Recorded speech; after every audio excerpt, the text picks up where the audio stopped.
Sir ಸರ್ಕಾರ ಕೊನೆಗೆ ಮಣಿದಿದೆ 3,300 ರೂಪಾಯಿ ಬೆಂಬಲ ಬೆಲೆ ಮೇರೆಗೆ ಇದೆ. ಇದ್ರ ಬಗ್ಗೆ ಫಸ್ಟ್ ರಿಯಾಕ್ಷನ್ ಸರ್ ಏನು ಒಪ್ಪಿಗೆ ಇದೆ ಏನಂತ? ಇಲ್ಲ, ನಮ್ಮದು 3,500 ಬೇಡಿಕೆ ಇತ್ತು. ನಾವು ಕೂಡ 400ಕ್ಕೆ ಬಂದಿದ್ದೀವಿ. ಸರ್ಕಾರ ಪ್ರಯತ್ನ ಮಾಡಿ ಇವತ್ತು 3,300 ಬಂದಿದೆ. ನಾನು ಗುರ್ಲಾಪುರ ವೇದಿಕೆ ಇದೆ, ಆ ತೀರ್ಮಾನ ಅಲ್ಲೇ ಆಗೋದು. ನಾನು ಅಲ್ಲಿ ಹೋಗಿ ಕಬ್ಬು ಬೆಳೆಗಾರನ ಬೆಳಿಗ್ಗೆ ಕೂಡ ಮೀಟಿಂಗ್ ಕರಿತಾ ಇದ್ದೀನಿ. ಕರೆದು ಬಾಗಲಕೋಟೆ ಬೆಳಗಾವಿ ಎಲ್ಲರನ್ನು ಕರೆದು ವಿಶ್ವಾಸ ತಗೊಂಡು ಚರ್ಚೆ ಮಾಡಿ ಅವ್ರು ಒಪ್ಪಿದರೆ ಸಂತೋಷ.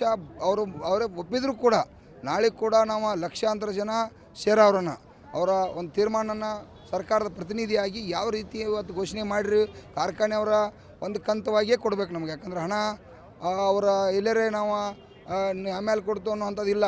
3,300 ಇರಲಿ, ಇವತ್ತು 400 ಇರಲಿ, ಏನು ನಮ್ಮ ಜನ ಒಪ್ಪಿಕೋತಾರೋ ಅದನ್ನು ಒಮ್ಮೆ ಕಂತು ಕೊಡಬೇಕು ಅನ್ನೋವಂಥದ್ದು ಕೂಡ ಜನರದ್ದು ಒತ್ತಾಯ ಇರ್ತದೆ. ಬರಲೇಬೇಕು. ಅದು ಕಬ್ಬಿನ ಬಿಲ್ ನಿಗದಿ ಆಗೋದು ಗುರ್ಲಾಪುರದಾಗೆ, ಬೆಂಗಳೂರಾಗಲ್ಲ. ಯಾಕಂದ್ರೆ ಪ್ರಾರಂಭ ಆಗಿದ್ದ ಕಬ್ಬಿನ ಬಿಲ್ಲು ಗುರ್ಲಾಪುರದಲ್ಲೇ, ಕಬ್ಬಿನ ಬಿಲ್ ಗುರ್ಲಾಪುರದಲ್ಲೇ ಆಗಬೇಕು. ಅಣ್ಣ, ನಾನು ಹೋರಾಟ ಬದಲು ಮಾತಾಡ್ತಾ ಇಲ್ಲ. ನಾನು ಕಬ್ಬು ಬೆಳೆಗಾರನ ರೈತ ದೇವರುಗಳನ್ನೆಲ್ಲ ಕೇಳಬೇಕು. ಅವೆಲ್ಲ ಓಕೆ ಅಂದರೆ ಓಕೆ, ನಂದೇನು ತೊಂದರೆ ಇದೆ? ಹಾಂ, ಓಕೆ.